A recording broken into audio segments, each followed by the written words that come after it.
baby's home.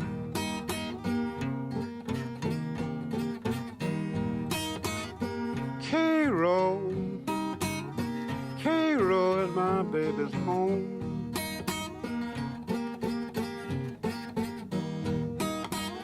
One bad Cairo night won't be long.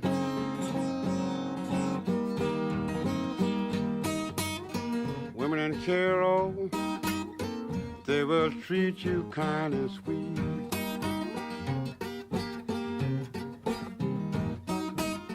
Women in Cairo, they will treat you kind and sweet.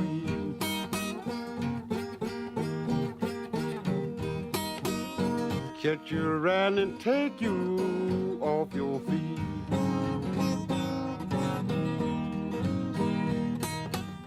Shoot you and knock you, teach you and cut you too. Shoot you and knock you, teach you and cut you too.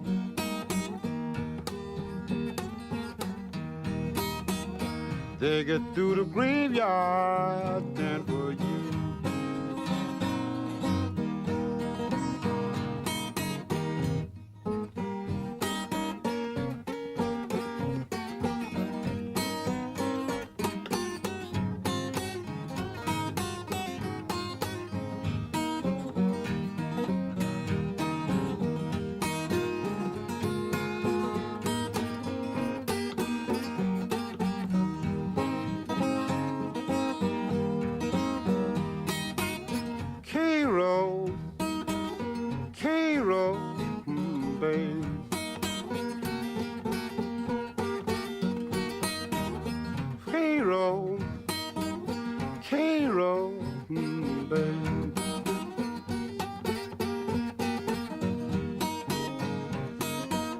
Women in Cairo send you down to your grave.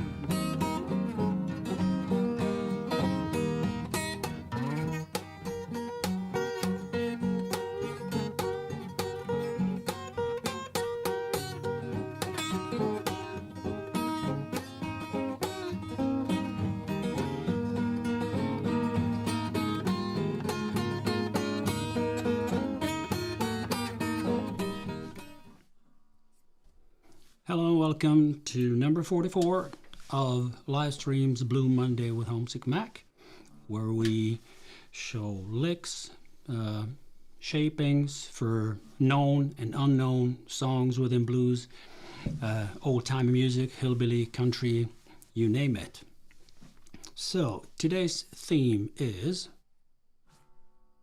how to reboot, how to maybe play a bit different this year, how to refresh the whole thing if needed, because I have a speculation about that. Is it really needed? Do we have to change something? If we listen to old masters playing their songs for 20, 30 years and you hear those songs on several different occasions of recordings and they just play the same thing all over again. So do we really need to change? And if we change, how should we do it? I'm not the best in the world to tell it, but I have some humble suggestions and maybe some nice and interesting ways to do that. So, all right. Nice to see you guys here. Hello, Geir, my Norwegian attack. Happy Monday. Yeah. There was this other live stream that I was watching today, and somebody asked, can those two words be together, happy and Monday, when we all get back to work? And a lot of people were free during these holidays from between Christmas and New Year's Eve, and right, coming back to work after a couple of weeks of that maybe it's not really a happy Monday. It's a busy Monday. All right, so how are you guys? As I always do, a little explanation of if I play open tunings. Those two are going to be open D and open G, or, right?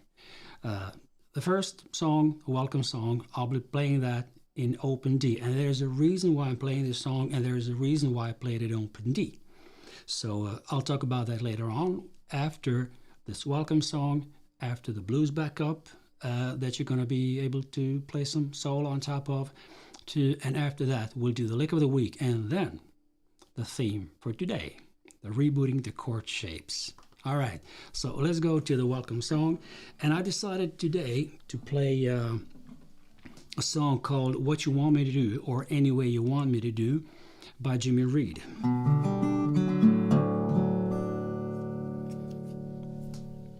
All right, guys, let's go.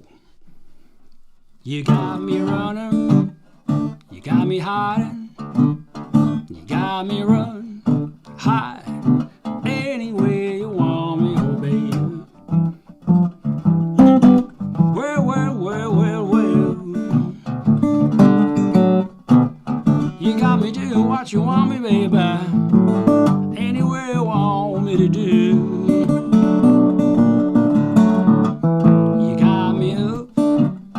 You got me down, you got me up, down, down, up, any way you want me, oh baby. Well, well, well, well, well. You got me doing what you want me, baby, any way you want me to do.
Song by Jimmy Reed. This is usually played with mouth harmonica, and I play this with Better Joe from the Blues Trio, and whenever I have a chance to play with another harmonica player, then it's going to be this song, definitely. But this is not going to be in open D. What I'm going to be playing next is going to be a standard tuning, so we're going directly to the blues backup.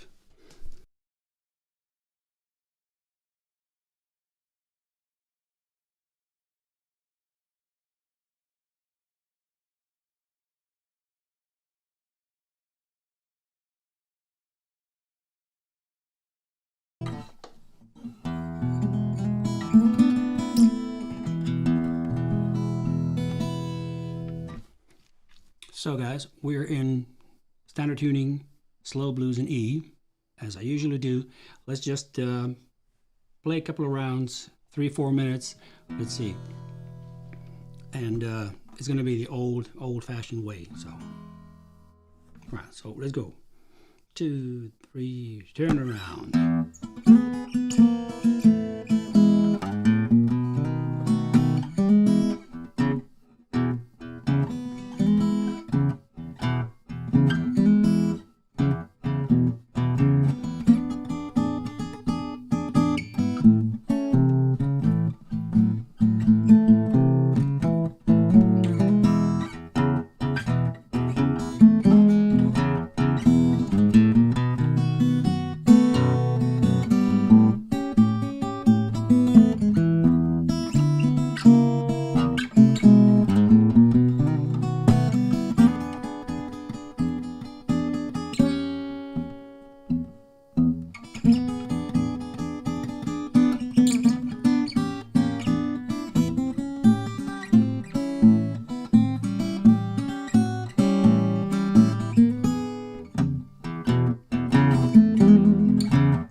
Happy Monday again. Happy Blues Backup Monday. So, in this particular round of backup, I didn't do too much of new stuff. I did a little bit, just to make a bit different from the last week. And this is somehow an argument for why changing something that works well, right? But adding some small, nice jewelry to the already existing groove and way we play things can be a cool thing to do. So what I did was this turnaround. I did a little bit of a syncopation. I kind of waited. Instead of playing or, and in this lick, I actually just play the first string, third, and the fifth. So the grips are here from the 5th fret, 5th string, and 4th fret, 3rd string. So those two just move all the way down chromatically to the shape of E chord, right? And then the picking pattern on my picking hand is, or you can do it.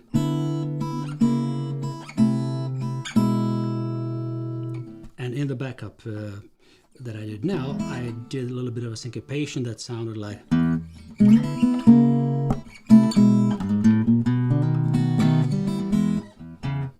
because whenever you do something that's kind of repetitive and goes in the groove, and sometimes it's cool just to make a bit jumpy thing that kind of shakes the whole thing, and then you go back to the rhythm, to the groove. And then the other one was another shape of this.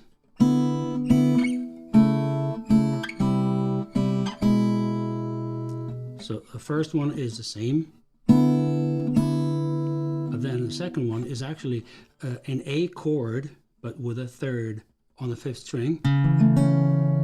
But out of all these strings and all these notes that could be played, I only play the 5th string and the 3rd. So it goes together as the. And then I let the 3rd string just ring open and play the 3rd fret of the 5th string, and then back to E, and so on. And then there was this so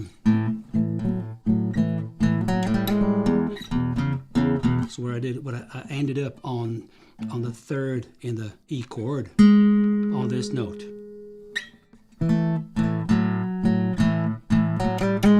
And then I go back to E. And what's nice about this lick, because this note here, it's the same note that you have on the 3rd string here. But kind of, since I'm already in the shape of A, playing this accompaniment, then it's just to move one fret. It's easier and kind of nicer when it comes to a lick itself. That it's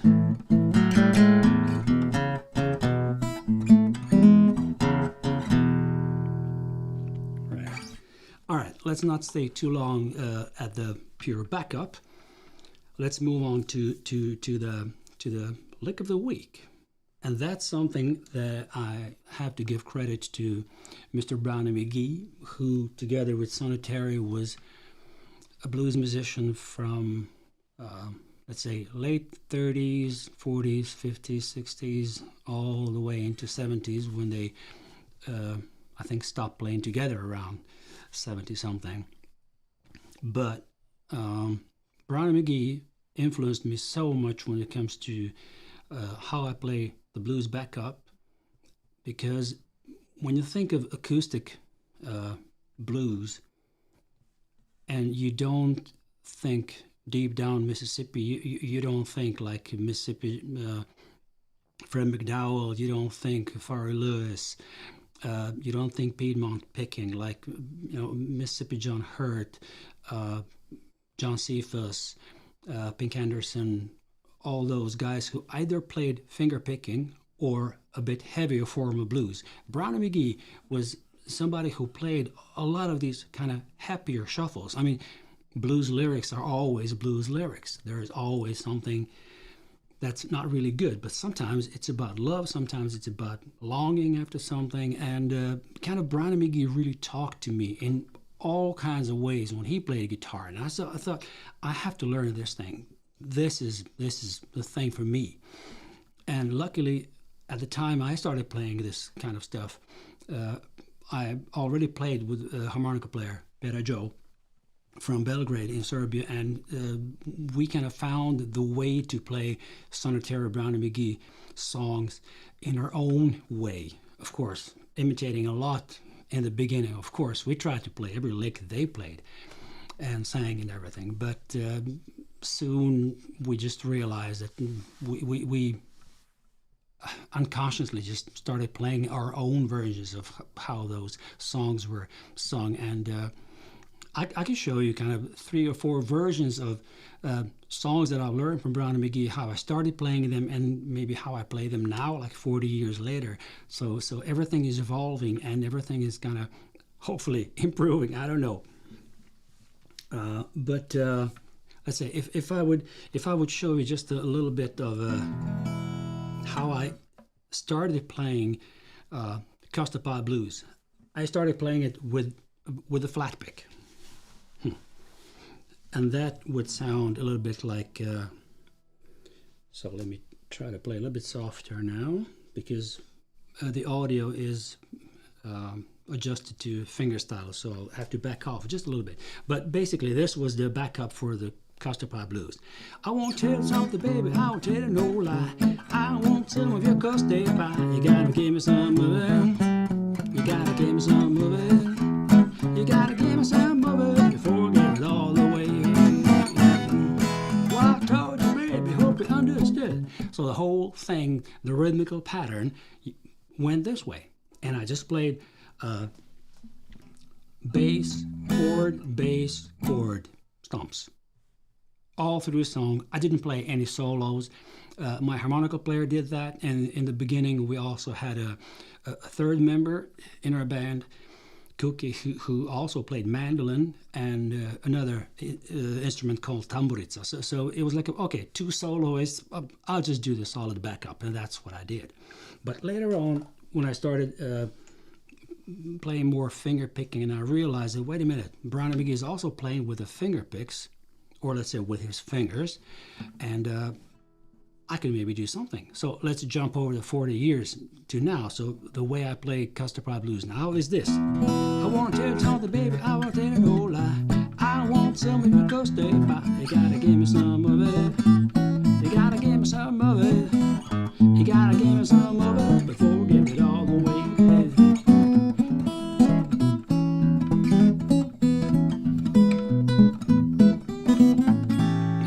So on. So I kind of jumped into a more jumpy, more kind of dancing rhythm of the whole song than just pumping the 1, 2, 3, 4, 1, 2, 3, 4. Right. All right. So that was that. But lick of the week and Brownie McGhee.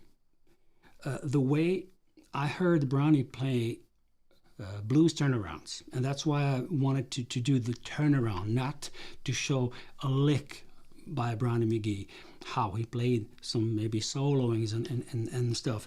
Of course, let's say this lick, when you change to A in a standard E blues kind of type of shuffly, when you do the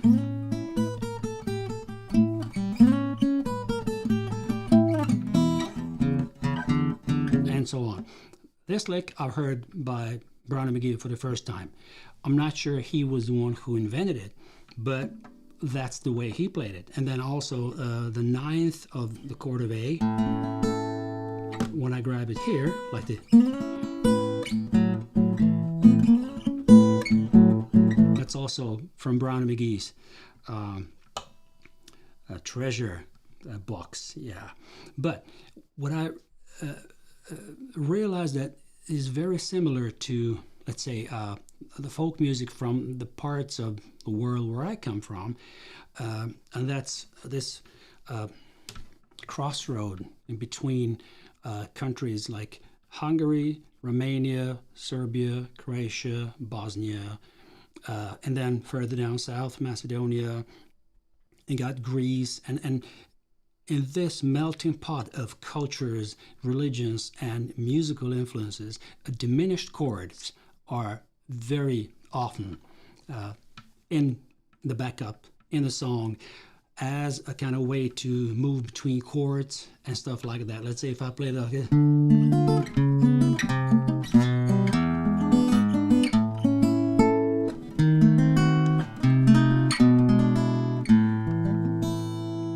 Let's say this is kind of Romani music from the parts where I grew up.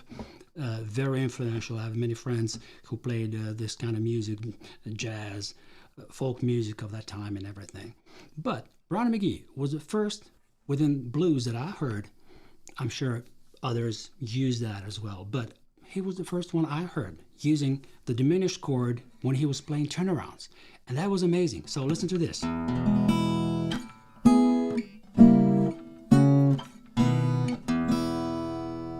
So we go to the E chord on the 4th fret here. We grab it as we would grab a D chord, right? And then we go to this diminished. And again, please don't ask me which diminished chord it is. I don't really know. I remember them audibly, visually, and I know they come every 4th fret, like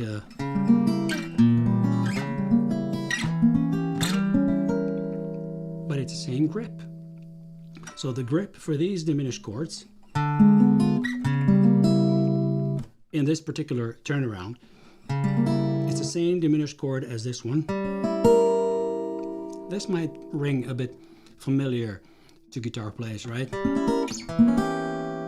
And then we go back to where we have a little bit more bass frequencies, and then as the bare chord like this.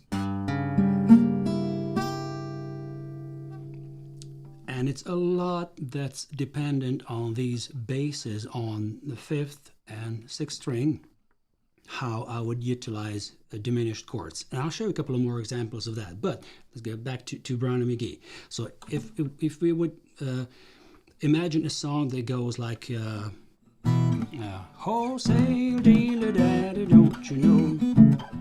Wholesale dealer daddy, don't you know? I'm a wholesale dealer bomb, but I retail on the side. Father was in the business long before I was born. So that's a song, Wholesale Dealer by Brownie McGhee and Sonny Terry. And this turnaround he played by utilizing the E chord here on the 4th fret. And just listen to the melody.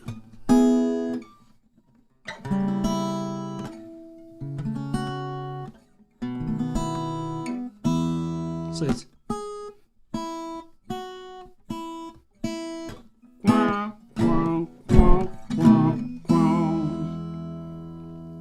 I just thought that was so beautiful, and since we didn't have videotapes of them playing this, so I learned this by ear and by kind of trying to find these notes. Where are these notes? How did he do it? So in the beginning, I just managed to understand. And then from this chord, I understand it was like, no, that. So it's like a.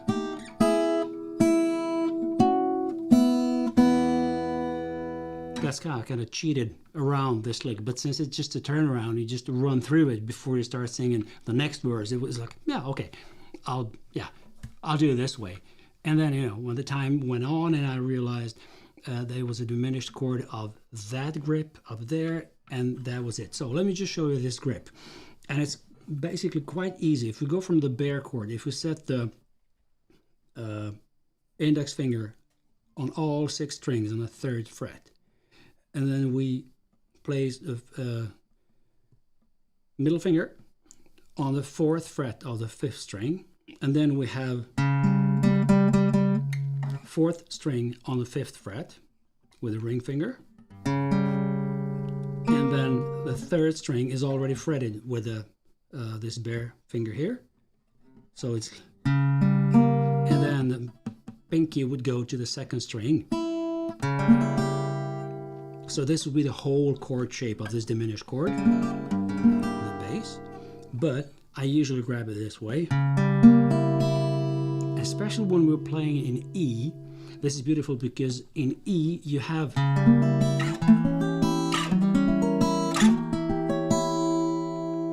no matter where you grab this diminished chord, it sounds beautiful and ringy because it's an E and the first string belongs to the E chord. So it's like oh, it's there already. That's nice.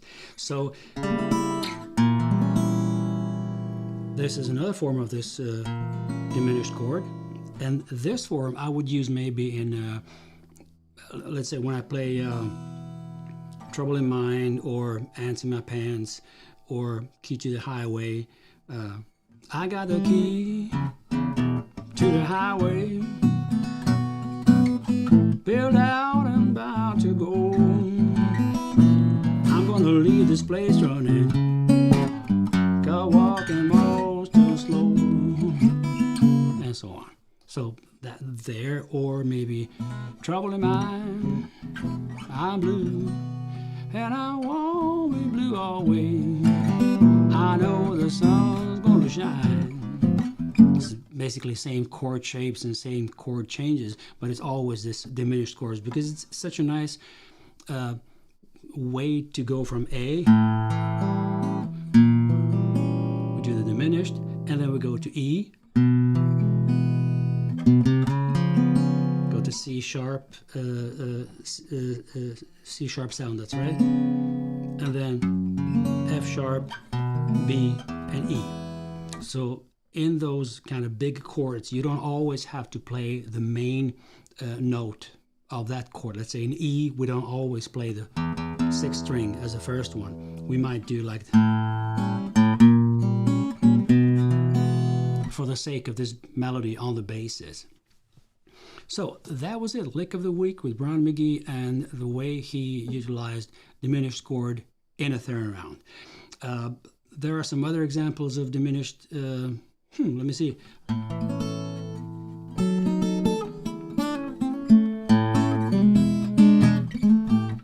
That's right, Reverend Gary Davis. And he is a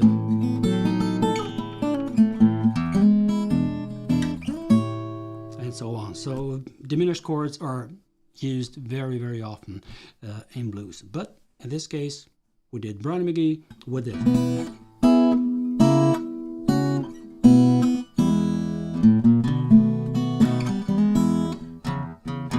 And so on. That's it. So guys, today's theme. Nothing to change, nothing to... okay, I can start with a song that I played as... but before I do that, I'll just say hi to Blind Guy's wife. They're alive. My good buddies from other YouTube live streams that we attend together. All right, your daughter plays violin and can follow more easily, but I'm keeping up. Well, yeah. I have a statement that violin and slide guitar playing have very much in common because those are the instruments that can glide in between notes, not thinking about the frets, right? So if you take a regular guitar, just play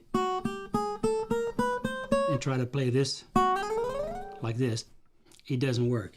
But both the violin and the guitar, the violin doesn't have any frets, but on the guitar, even with those frets, we can just glide with the slide and do.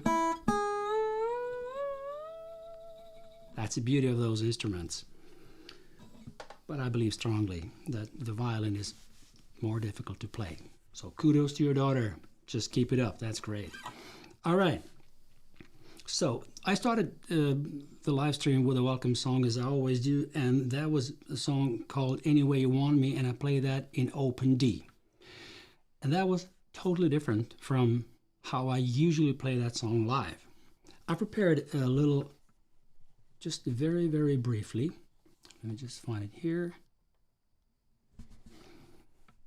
The version of that song that I play with Sam Mitchell on our CD from 1996 called Too Long From Home, and basically that's the only recording of me that you can find on Spotify. So that particular record. So this is how we play that song.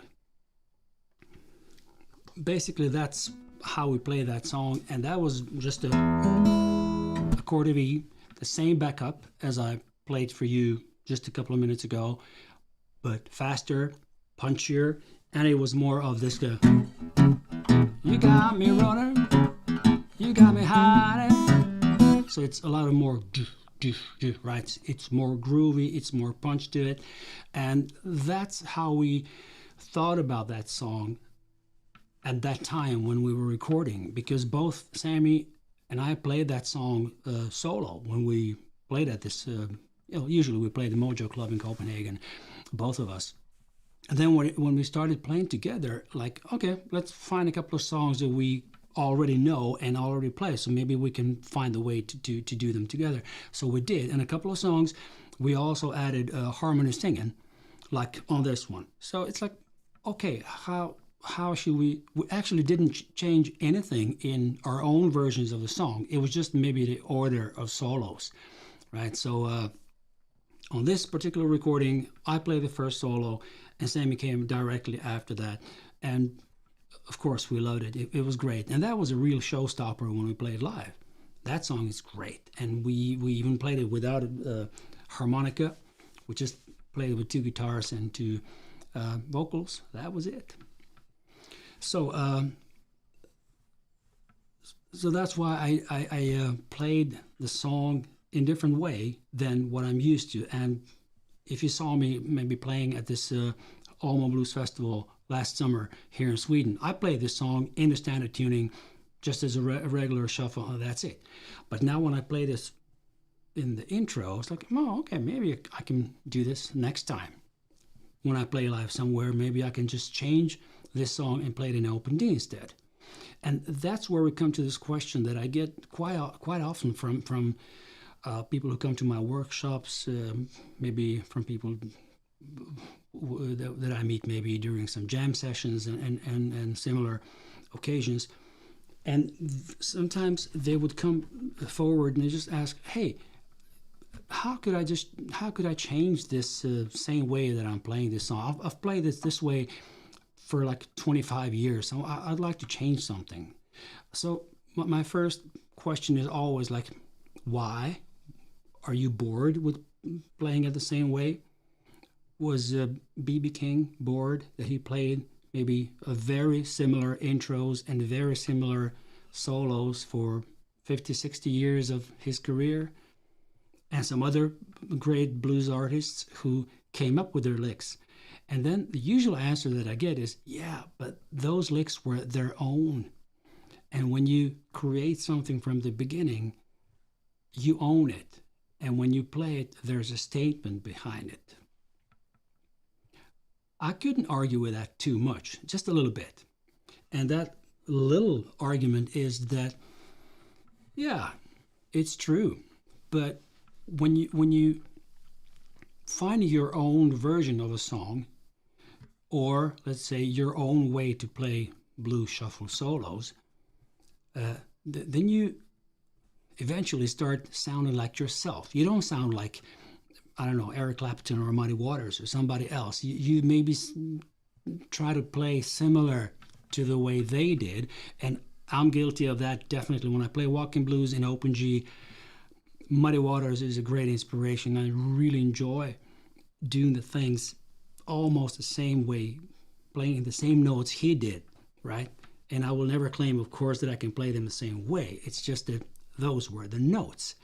And you do it, and you kind of start owning it because it means very much to you. And you play them with a feeling, you play them with your gut, you play them with a groove, and within a groove, and that's it, you own it. So I really need a strong argument for somebody who asks me, like, okay, how could I change this? Sometimes it's even good to just shave off something, not to play too much. We European players are very often guilty of playing too many notes. It's like that motion picture Amadeus by Milos Forman, when somebody thought that it was too many notes in Mozart's work in a song they would play. And sometimes it's good to shave off. And what I usually advise people is to, just let's play it together. And then I listen to it, and very often it's the same pattern of the backup that people play during the verse, the solo, and if somebody else is playing. They will always play the same thing. Maybe it's when it comes to the blues backup.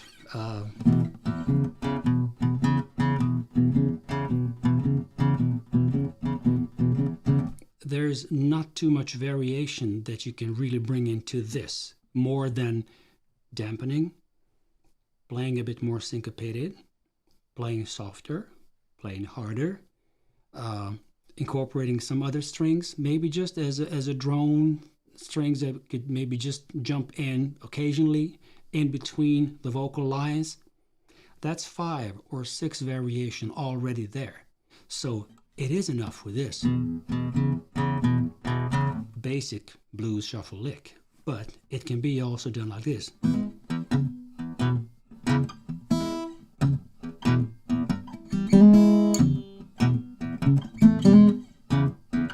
So the bass is here. So what I did here is I play the first string open, and then I play the note of A on the 3rd fret, 3rd string, sorry, 2nd fret, and then I play the hammer on the 1st fret of the 3rd string. So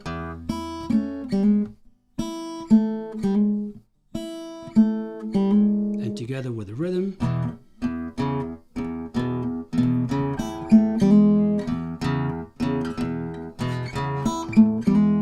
This is easy to teach and even easy to learn because you can connect where the licks come after the bass line here. So when I play this note on the 4th fret of the 5th string, that's when I should just pick the 1st string open and play the rest of the lick. And then when I would play this hammer on, that's what I will meet it with the bass again. So I'll do it very slowly.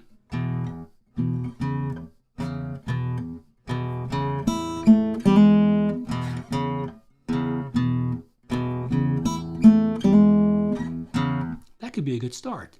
So you don't have to play something very complicated. It's enough to add some small things like this. At the same time, if the backup that somebody maybe shows me sounds like this,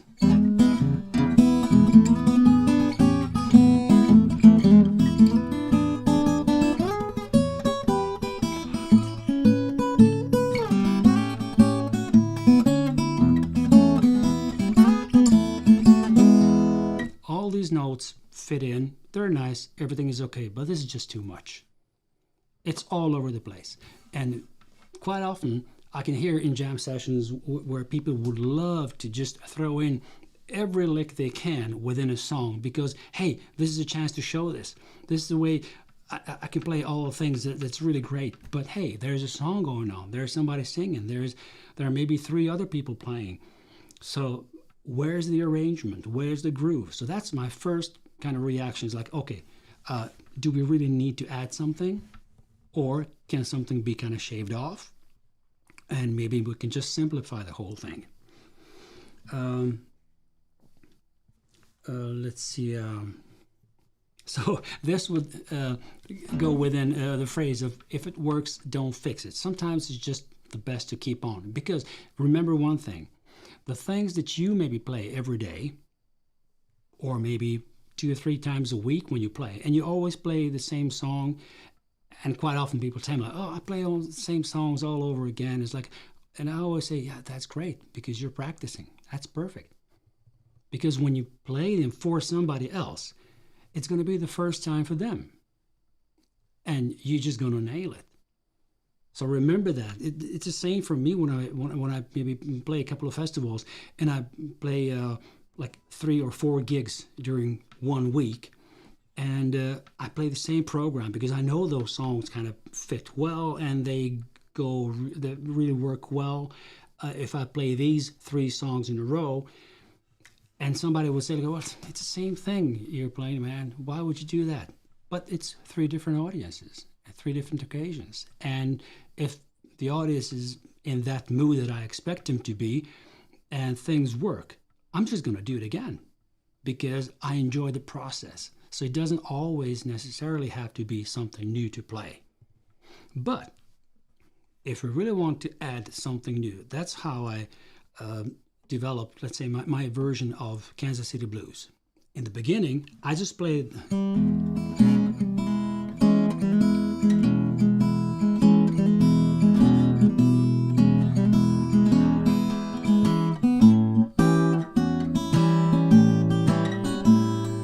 I'm already into my version for nowadays that I play now. But in the beginning, I just play the chords, and very resemblant to the version of Kansas City Jim Jackson from 1928. That's where we all start. But later on, I realized that I enjoy kind of playing in between the singing lines. So what I added, and that was just very small means of kind of licking in between. It was like this. I'm walking down Main Street, going down B, looking for the one they call Lucy. She done moved to Kansas City. Moved to Kansas City. She done moved. Honey, where they won't I. And then I started singing again, and then I would play very sparingly. So that's another round of tips I can give, and that's play less while you're singing or somebody else is singing, and then play something in between the vocal lines. Here's a great example for that. Listen to anything on YouTube by Muddy Waters and his Electric Blues Band, right? So, of course, Muddy, when he played solo, he used this very, very much, of course, but it's much more obvious in the songs like Long Distance Call, Mistreating Blues, any slow blues that he played with his band. Because if you listen to what band is playing while Muddy is singing, they're very quiet. It's the drums, a little bit of piano, the bass is doing his thing, the guitars would maybe just do, right? But then when Muddy finishes the phrase, okay, let me give you an example. This would be the intro to his slow blues, right? Standard tuning, E.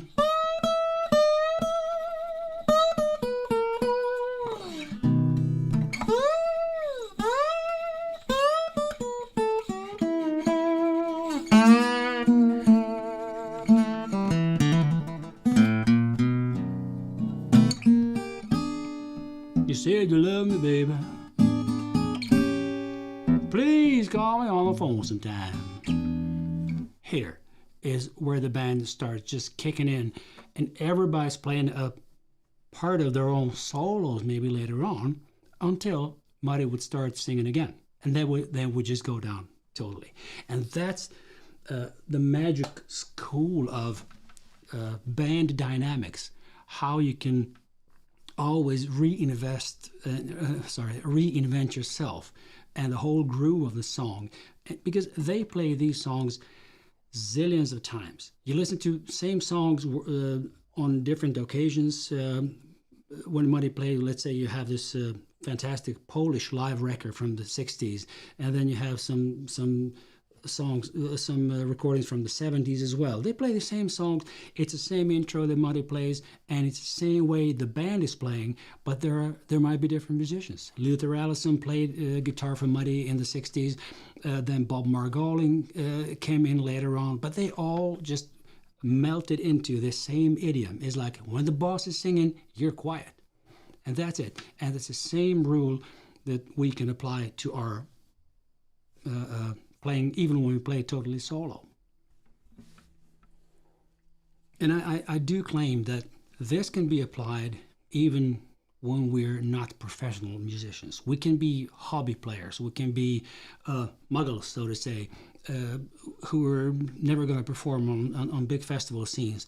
And but we can still have fun, and some things are not difficult to play, I mean, technically, on the guitar. There are not so many notes. It's not this crazy finger picking. It's just, okay, how do we play this old-timey, good old, shuffly, slow blues, or maybe this kind of a... Many people refer to this, oh, that's a Blues Brothers kind of shuffle. Yeah, basically. But let's say, if we think about Mr. Tommy Tucker from the 50s, it goes like, put on your red dress, baby, 'cause we're going out tonight. Put on your red dress, baby. Right? I don't play while I'm singing too much. It's just the groove pumping. But as soon as I stop singing, there's going to be something little that I'm going to throw in just to make it more exciting. And I'm not going to throw in these things in the beginning of the song. I might play the first two verses just by playing the backup behind it. And then I would add in a little bit. So another piece of advice would also be to just wait. Give it some time. Take your time. A lot of musicians who I played with over these maybe 20, 25 years when I was accompanying other musicians, and I played with Louisiana Red many, many times, and in 90% of all cases where he would give somebody a solo, he would just point at you like, hey, come on, man, play it. And then as soon as you start playing, he would say, oh, take your time, take your time. And you can hear this phrase on many of the old recordings from the 30s, 20s, 30s, 40s, take your time, which means, yeah, take your time. Right, so sometimes the old, aged, well-aged version of a song is all that you need to play because you learned how to play it, you found your way to play it, and that's it. I would do some variations within songs like, let's say, Deep River Blues. That was one of my showstoppers in the beginning of my career because in those days, not too many people played that song, especially not in my parts. If I lived in the States, maybe in the United States, it would be some other, situation, of course. But when we talk about old Yugoslavia, where I was raised and born, and then when I traveled around the Balkan Peninsula. Then I started playing a little bit in Hungary, Italy, then Germany. So in those parts, maybe you have a couple of really die-hard acoustic players who could play the Deep River Blues, but not many of them. So I kind of really nailed a version of Deep River Blues, and I played it and I recorded it on my first, on my solo CD. But I don't play that song that way anymore. And that song is something that I can claim that I personally needed to change something because I've heard more and more people play it. And I was like, okay, maybe I should think of something that would be maybe mine. And then I found this kind of swingy version of how to play the Deep River Blues. And that's how I changed my own version. Because in the beginning, I played...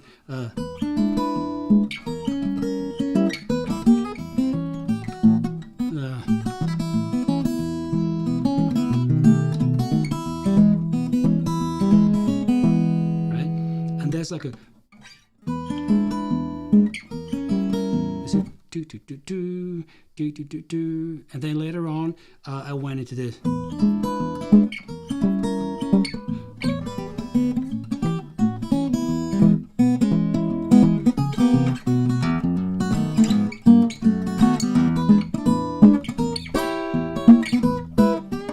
So here I kind of utilized more diminished chords. I moved a little bit around the neck. So I did add, and I'm guilty of adding stuff, not in order to make it more complicated. It was just like I've played it for so many years and I've seen even,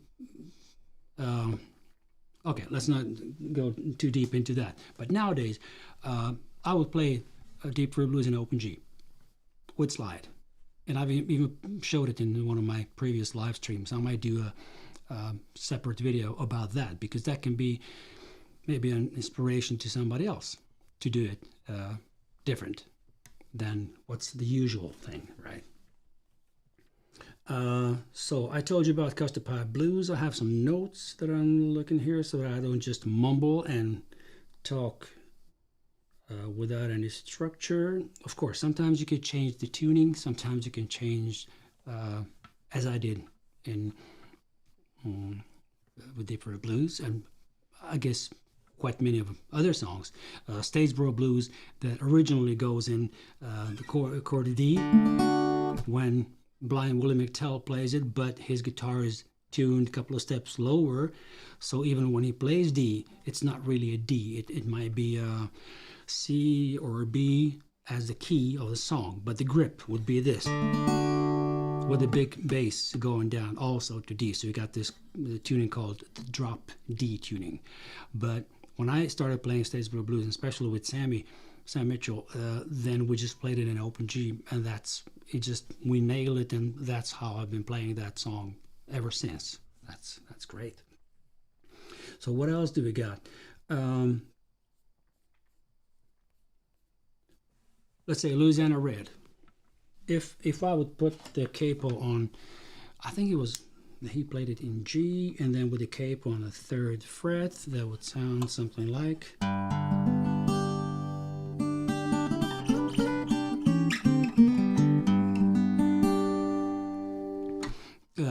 Gasline Blues from 1984 or 5, his LP called New York.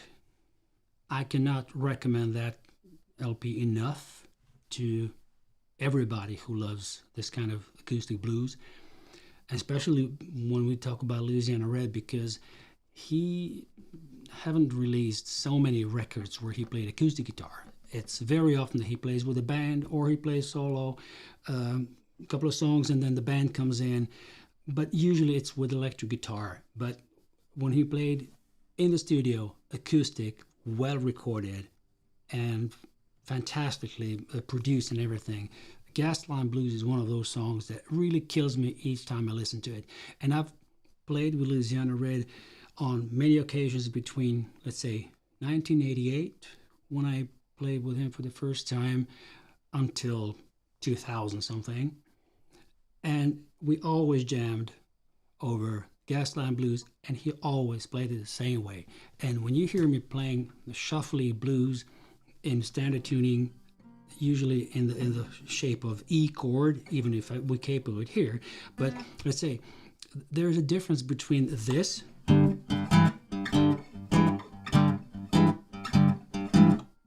and now without the capo, same chord shape, but sounds like this.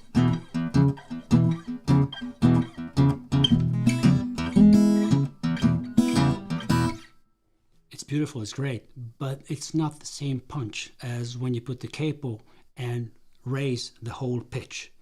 Somehow these notes kind of melt together differently, which means that if you're maybe tired of your own version of a song that you've played the same way for years, and you played it like, okay, I play it in E because it suits my voice and that's the way I do it, and then harmonica players, they usually have their A harmonicas with them, so we played in E, and that's how we always did. Change that. Use the same chord shapes, everything is the same, just raise the pitch. Put it on F instead. Put the capo on the 1st fret. Let's go to the Gasline Blues on the 3rd fret. So this is how, I'll try to imitate how Louisiana would start like this. Telling now people, you ain't heard the latest news. Country's in a bad situation, you got the Gasline Blues. You got the Gasline Blues. You got the Gasline Blues. You know you can't win or lose. Everybody got the Gasline Blues.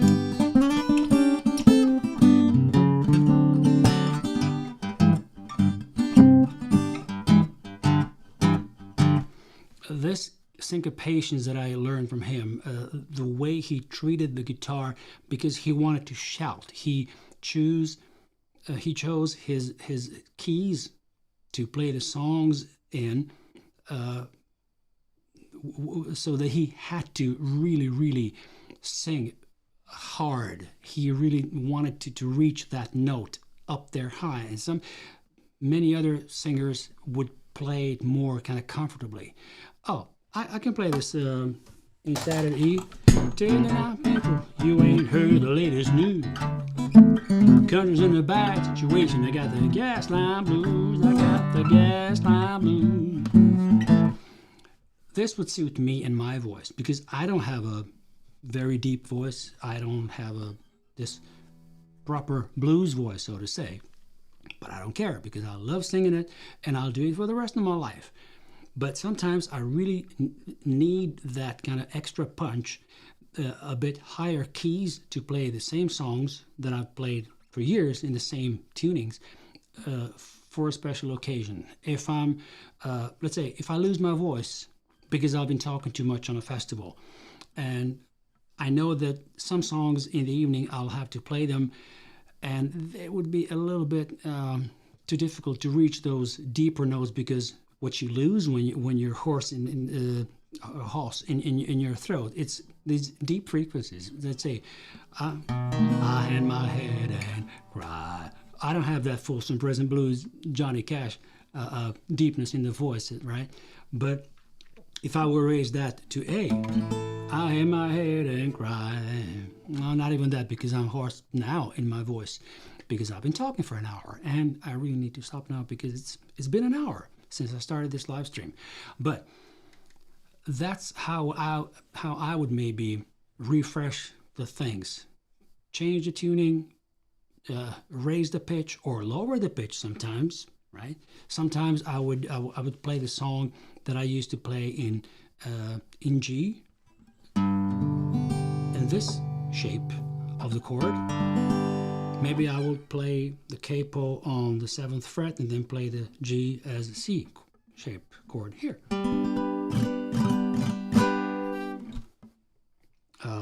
G and the G with the capo on the 3rd fret in this form. That's kind of cool. Let's experiment, and this is going to be the last thing for today, okay? Let me see, where did my capo just bounce off? Here.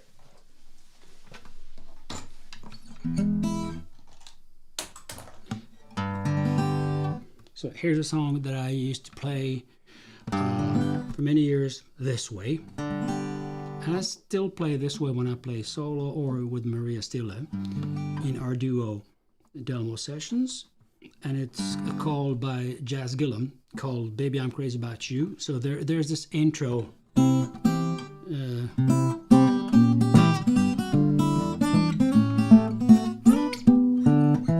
Baby, I'm crazy about you.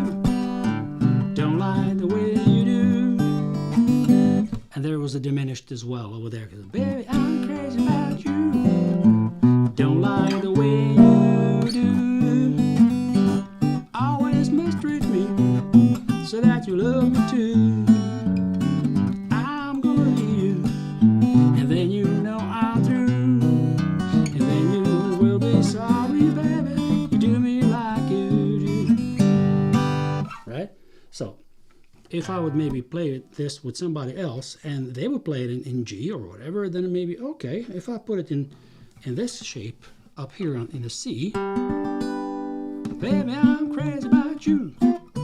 Don't lie the way you do.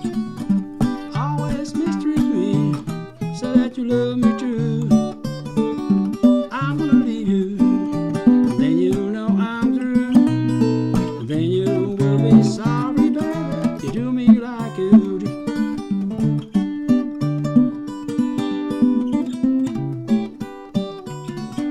And so on. So I would try to invest some time in maybe going through some songs that I might be tired of playing in the same way, and then just start from the maybe easier parts, which means change the key of the song, just move it a little bit in the same chord shapes as you're used to play them, then maybe do like this. Change the shape of the chord that you're playing it, but it's going to be the same key as I did here in the key of G. Third one would be add a couple of newer licks, maybe shave off something that you're playing too much of, and then maybe change the tuning or play it on another guitar. Some songs I wasn't even playing before I let's say, got my baritone guitar. And that guitar, just by the sheer sound of a very deep, low-tuned guitar, gave me some ideas of songs that, oh shit, I love playing this in open D, but it was always kind of too high for my voice. Now I can play it in open D, but on a baritone, but then it's not open D. It's D, C sharp, C, it's maybe B, maybe it's in A, but still the shape, all the grips are from the open D. So there are lots of combinations there. We can even maybe do a separate live stream only about those things. Okay, how to change things from different guitars and combining tunings and all that stuff. Well, we'll see. We got a whole year in front of us. We just started in 2023. All right. So guys, next week is going to be a very, very special live stream because my good buddy Tom Buck is going to join me. And Tom Buck is one of the YouTube personalities that I really, really respect. And he's one of those guys who went all the way from making videos for himself only to having many, many followers to becoming a great tech reviewer and audio kind of guy that you would go and listen to when it comes to, let's say, finding the best solutions for our live streams, audio, video, and stuff. But he's much more than that. And at the same time, he's doing all that. He's also a bass player and a really, really good drummer. So being a good musician at the same time while pursuing a career on YouTube, and before that, he had a full-time job, YouTube, and he was playing occasionally. It was like, okay, how do you manage your time? And since this is a question that I also get very often, like, okay, how do you divide your time between, okay, you're playing festivals, you're playing clubs, you're jamming with people, you're playing with Maria Stilla, you're playing with Pera Joe, you're traveling often, still you have a job, and you're teaching. I have my guitar retreat this summer as well. So it's like how do you combine all these things? So instead of me showing you exactly how I do it, I wanted to bring in somebody else to tell you, because I could preach about that and brag about it, but I don't think I'm really good at it. I wouldn't say that I suck at it, but I'm not really good because in some instances I'm not consequent enough. I don't fulfill the things. Many of my projects take a lot of months before I start doing them. This with live streams from the last January until now, this whole year of live streaming, I think I almost had every month. This is like number 44, which means there was a break within the summer, maybe now between Christmas and so. I almost did that every week, and I would have never done it without some great advices from Tom and his wife Heather, who I've been following for several years now on YouTube. So it's like they give you this inspiration of being consistent and just doing things. It doesn't have to be perfect all the time. I'm a perfectionist, and it's not really a good thing. In some things, of course. But yeah, I think you get my point. So next week, January 16th, same time, same place, but we're going to be having another cutout in your screen where I'm going to be welcoming Tom Buck. So you'll get your bang for the buck. That's it, definitely. And he's also a master of puns, so yeah. All right, I've seen some other people I know that joined us. David, hello. David Hunt is a fantastic piano player whom I listen to every Monday, Wednesday, and Friday, 12 o'clock my CEST time, and that's 6 o'clock in the morning, Eastern Standard Time in the States. So he's going up around 5 in the morning and playing for the whole hour between 6 and 7. Oh man, that's amazing. And he's playing some fantastic mixture of gospel, old-timey music, his own inspirational stuff that he comes up with, and yeah. So you're hooked. That's good. And let's all hook you guys into something that David's going to do on January. Oh God, I forgot that. Please follow him on maybe you can write in the chat, David. When is your workshop, your masterclass in learning to play by ear? So otherwise, I'll flag for that on my socials anyway, because I'm going to be there. It's 1 o'clock in the middle of the night, my local time, but I'll be there. I'll do that. But all right, guys, thank you so much for coming today. It's been a blast. And so I've got nothing more to say. It's been, yeah, hour full of whatever I wrote down. I don't think I forgot anything here. We'll see. If I did, I'll do it next week after the next Monday, because next Monday we're going to be talking managing time, life obligations, work, and everything else. Okay, great. All right, so David just wrote it's on January 18th. Good. Gare, thanks so much for coming. Blind guy, his wife, they're alive. Thank you for coming. And I've seen like 17 likes, but I haven't seen anybody else commenting. So maybe that's the people who were just kind of lurking and just like watching from the background. I always love to hear from you guys. Just say hi in the chat so that I know that I'm doing a good job or that I'm just doing the right thing. And you can always ask me questions, and we'll see. All right, next week, I'll see you same place, same time. Thanks so much for coming, and enjoy I'm Sitting on Top of the World with Sandwich.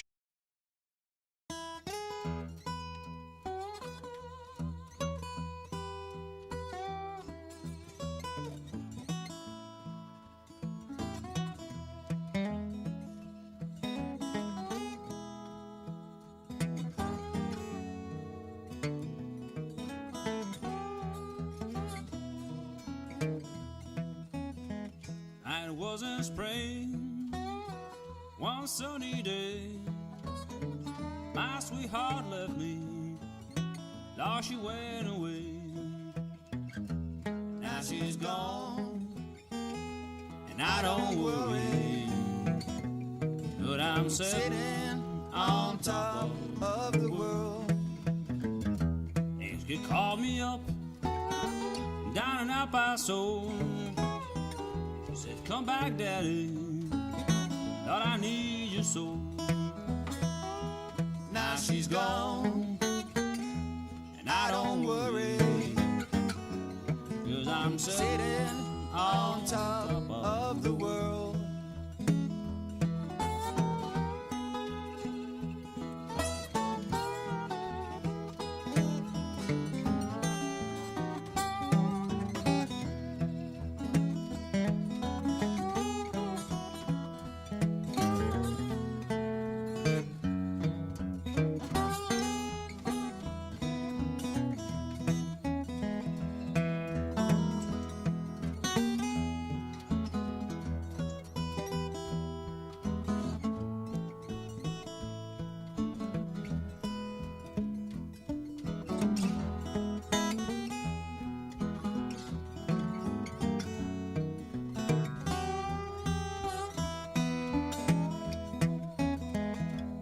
Like my peaches, don't you shake my tree.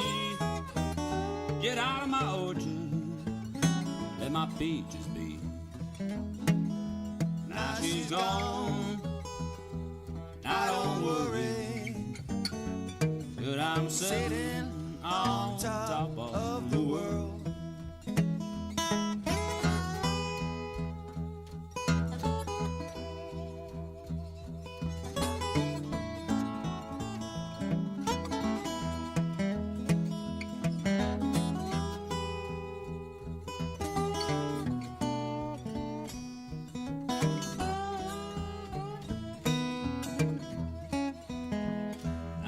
was in spring, one sunny day.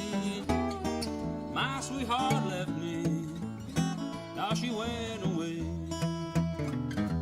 Now she's gone, and I don't worry, but I'm sitting on top of the world. Now she's gone, and I don't worry, but I'm sitting on top